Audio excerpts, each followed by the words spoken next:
think Mark Carney's polling surge means the Liberals are back? Think again.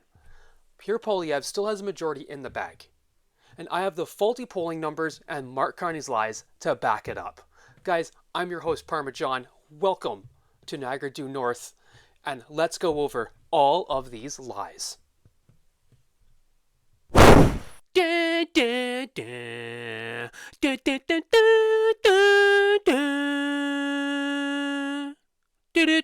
Good morning, Canada. Welcome back to Niagara Due North. Thank you for clicking on this thumbnail, and if I can please ask you to like and subscribe down below before I get into the Carney lies and polling frauds.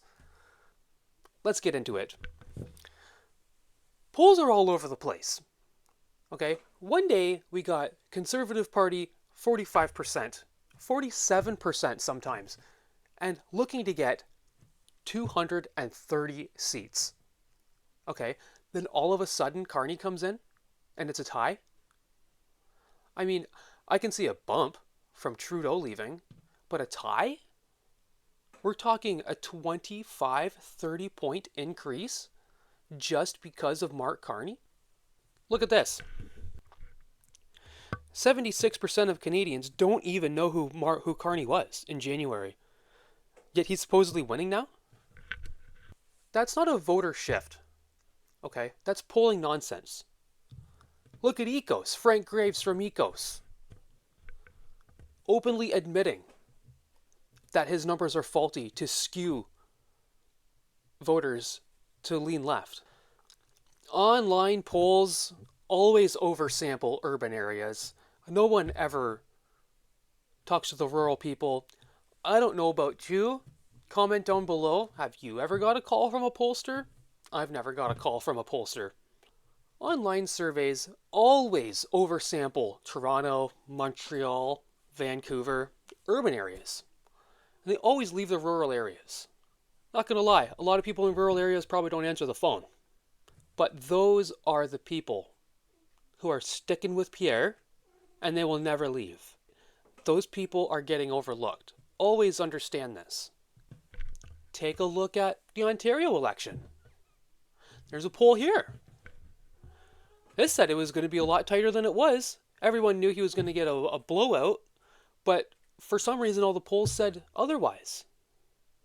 If you looked if you looked all over social media, you would think that he was going to get his butt wiped from actual conservatives, but really no, he did exactly what he wanted to do and got the exact result he wanted to, and all of the polls were wrong along the way.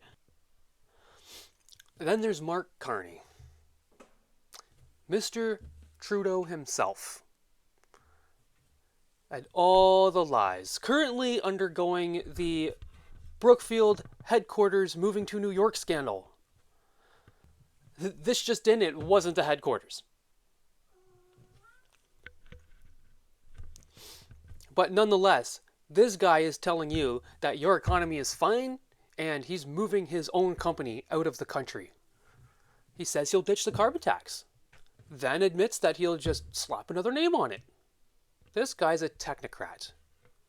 Okay, spinning tales to sound folksy, but this guy is an elite. He's an elitist, a globalist. Just look at the trends heading around the world.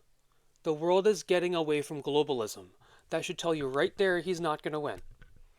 This guy is a technocrat, spinning tales to sound folksy, but he is the elitist of the elite of the globalists. Just look at his resume.